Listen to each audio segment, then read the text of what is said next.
It's September 20th, 1946, and another remarkable event is about to be uncovered by Arion, Rebecca, and Olly, the Retrospectors.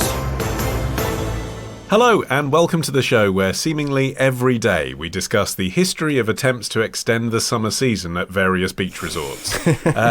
We did Atlantic City and Miss America a few weeks ago, the Blackpool Illuminations yesterday, and honestly we did not connect the dots when we planned the subjects for this week's show, but today we turn to the Cannes Film Festival, which was revived on this day in 1946.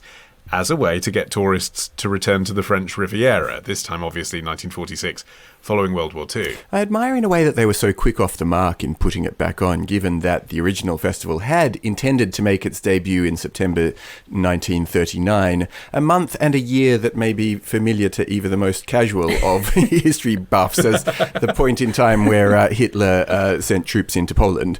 Yes, they premiered The Hunchback of Notre Dame, and that turned out to be the only film that was screened there, because after the opening night gala on the 31st of August, which was attended by loads of US stars, MGM had chartered an ocean liner to bring them all over. You know, it was all very glamorous.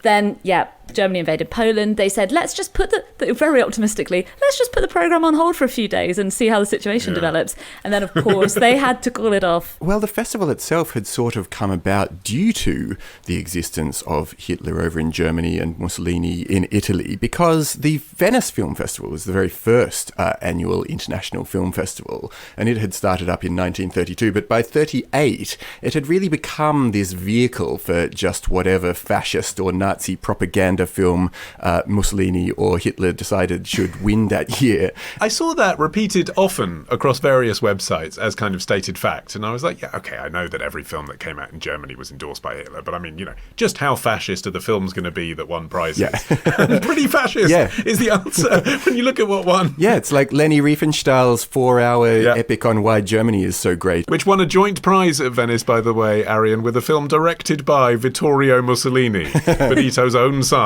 which was about Italy and Ethiopia. Wait, that was the one that won the Mussolini Cup? That's so surprising. At least they didn't have to waste time engraving his name on it. Just give it to me. Dear Mussolini, love Mussolini. I mean, well done to the Venice Film Festival, because it's still going as well. I suppose historically being the first film festival in the world is kind of important that it carries on, but, you know, to overcome that particular PR disaster of the 1930s is quite impressive, actually. They obviously stopped calling it the Mussolini Cup. Right. So all of that is why France took it upon itself to organise its own kind of breakaway good guys film festival, and that's what leads us to this moment in 1946.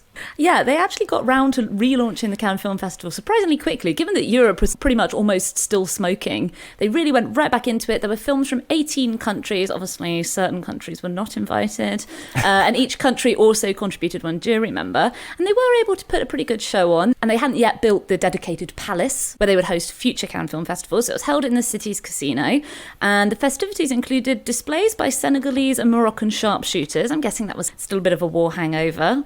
And also a flower fight parade. Though perhaps because they had got it up and running so very quickly, the reels, for example, of Alfred Hitchcock's Notorious were shown in the reverse order, and apparently Delgado's The Three Musketeers were projected upside down. And I was thinking, how long as the projectionist are you sticking with your upside down version of a Delgado film before you're like, actually, sorry, this wasn't just some weird sort of artistic intention. Actually, I've cocked up and it needs to be the other way up. Have you ever seen that happen in a cinema before, by the way? Oh, I've had like sound not come on or those sorts of things, and the projectionist has to reappear. No, I've been at a screening where they got the reels the wrong way round, and it was a screening where the director was there for a Q&A afterwards. No. But the director was in a bar chatting to the journalist who was hosting the Q&A during the film, because he's seen it a million times. And so the whole audience saw this film the wrong way round.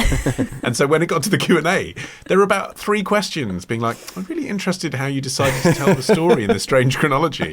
And it took about 10 minutes for the journalist to twig that all the questions were coming from this weird place that wasn't relevant.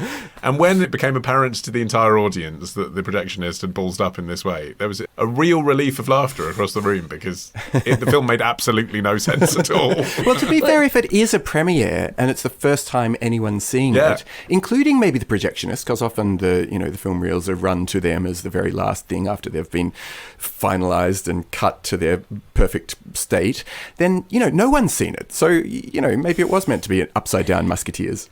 I mean, this may explain why Hitchcock's Notorious was not among the winners of the Palme d'Or, which at the time was called the Grand Prix.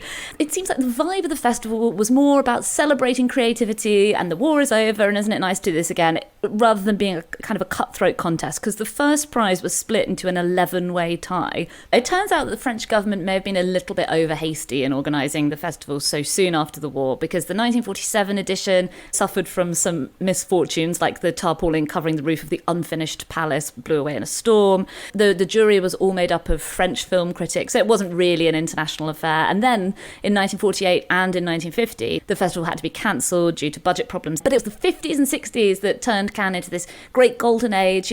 Part of it being that European movies were gaining a big audience in the US, but also Hollywood was getting a bit more creative, pushing boundaries a little bit more. And so you had these cross-cultural stars like Brigitte Bardot and Sophia Loren. So the red carpet was full of these household names from Hollywood and Europe who were really well known on both sides of the Atlantic.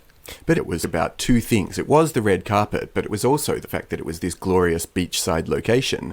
Although it wasn't literally the red carpet, because that wasn't instilled until the 1980s. That's true, but the festival itself has come to so overpower that beachside town thing that actually the establishment of the festival was meant to extend. They'd set it up, as you said in your intro, Olly, to extend the summer season. But now, if you know Cannes for anything, it's for its International Film Festival. Interestingly, before they had settled on Cannes as the location, they'd thought about doing it in Biarritz, and eventually Cannes managed to basically do a big number on convincing the organisers to bring it to them. But it does mean that Christina Aguilera's much mocked question, so where is the Cannes Film Festival this year, would at least at one time have been fairly pertinent. I mean, I'm assuming that she only went once, because it would be kind of bad if she'd been multiple times and was under the impression she'd been going to a different city every time. Right. It's quite interesting, though, that because I always wondered why was it held in Europe at all rather than America, when clearly, commercially, Hollywood was way ahead of Britain and France by the 1940s. But we've explained why, because of this Second World War context. But also, I think, a nervousness in America at this point that their movies were not as sophisticated, which, these days they will premiere a Marvel movie at Cannes because it's a business fair now. But then there was still this kind of awkwardness that the Brits and the French were making art and they were making popcorn. I found this critic from the New York Times in 1946, quote, "At first the gaudy inconsequentialities of Hollywood film simply received a good-natured bird." From the audience. But as time went on, it all began to rankle, and the feeling developed that while Europe had grown more mature by suffering in the war, Americans remained the genial and acquisitive half-wits our detractors are anxious to prove we are. Because they were making escapism still, Yeah. Just a touch of the inferiority complex shining through there.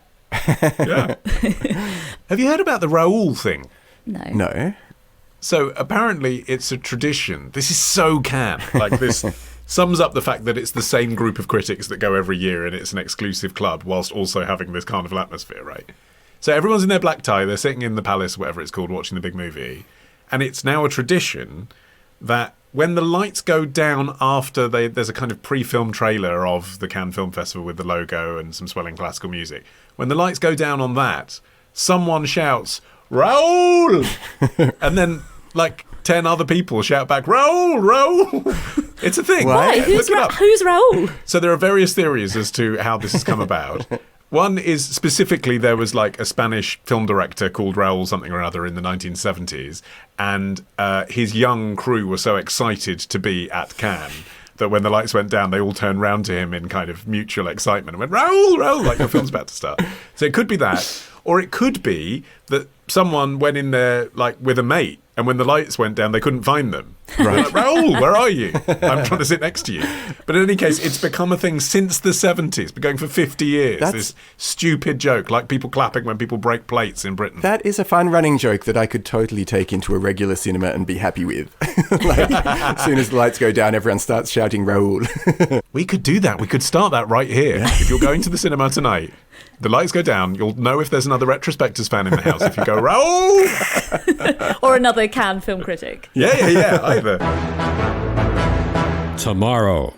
He got lucky in so many ways by winning the literal lottery literally twice. Love the show? Support the show. Patreon.com/retrospectors. Part of the Acast Creator Network.